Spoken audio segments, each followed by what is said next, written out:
First Samuel chapter 15. One day Samuel said to Saul, "It was the Lord who told me to anoint you as king of his people Israel. Now listen to this message from the Lord. This is what the Lord of heaven's armies has declared.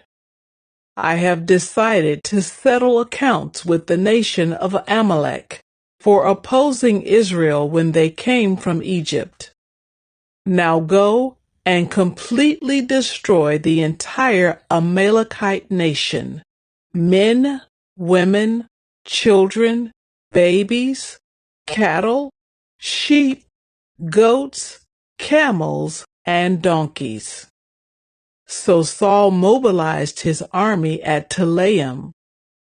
There were 200,000 soldiers from Israel and 10,000 men from Judah.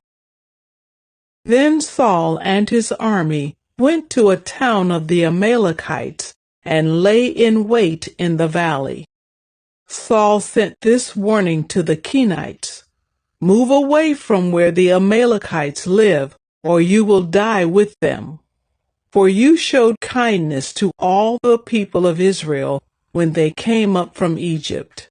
So the Kenites packed up and left. Then Saul slaughtered the Amalekites from Havilah all the way to Shur, east of Egypt. He captured Agag, the Amalekite king, but completely destroyed everyone else. Saul and his men spared Agag's life and kept the best of the sheep and goats, the cattle, the fat calves, and the lambs, everything in fact that appealed to them. They destroyed only what was worthless or of poor quality.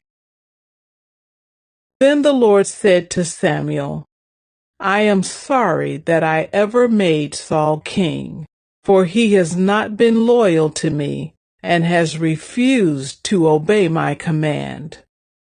Samuel was so deeply moved when he heard this that he cried out to the Lord all night. Early the next morning, Samuel went to find Saul. Someone told him, "Saul went to the town of Carmel to set up a monument to himself. Then he went on to Gilgal." When Samuel finally found him, Saul greeted him cheerfully. "May the Lord bless you," he said.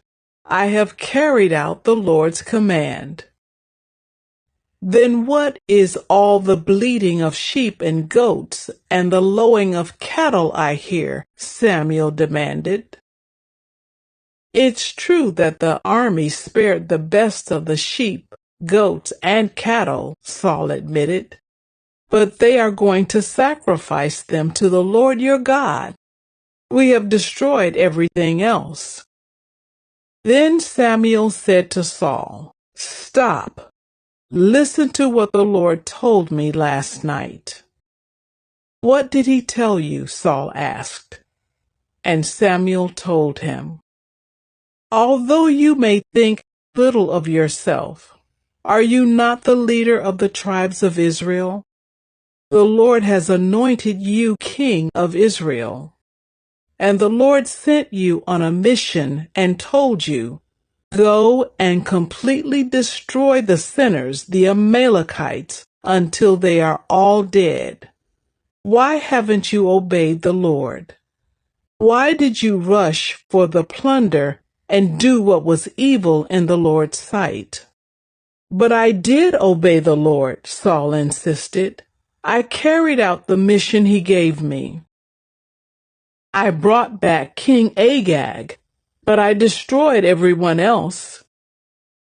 Then my troops brought in the best of the sheep, goats, cattle, and plunder to sacrifice to the Lord your God in Gilgal." But Samuel replied, "What is more pleasing to the Lord, your burnt offerings and sacrifices, or your obedience to his voice?" Listen, obedience is better than sacrifice, and submission is better than offering the fat of rams. Rebellion is as sinful as witchcraft, and stubbornness as bad as worshiping idols. So because you have rejected the command of the Lord, he has rejected you as king. Then Saul admitted to Samuel, "Yes, I have sinned. I have disobeyed your instructions and the Lord's command, for I was afraid of the people and did what they demanded. But now, please forgive my sin and come back with me so that I may worship the Lord." But Samuel replied, "I will not go back with you. Since you have rejected the Lord's command, he has rejected you as king of Israel." As Samuel turned to go, Saul tried to hold him back and tore the hem of his robe. And Samuel said to him, "The Lord has torn the kingdom of Israel from you today and has given it to someone else, one who is better than you. And he who is the glory of Israel will not lie, nor will he change his mind, for he is not human that he should change his mind." Then Saul pleaded again, "I know I have sinned, but please at least honor me before the elders of my people and before Israel by coming back with me so that I may worship the Lord your God." So Samuel finally agreed and went back with him, and Saul worshiped the Lord. Then Samuel said, "Bring King Agag to me." Agag arrived full of hope, for he thought, "Surely the worst is over, and I have been spared." But Samuel said, "As your sword has killed the sons of many mothers, now your mother will be childless." And Samuel cut Agag to pieces before the Lord at Gilgal. Then Samuel went home to Ramah, and Saul returned to his house at Gibeah of Saul.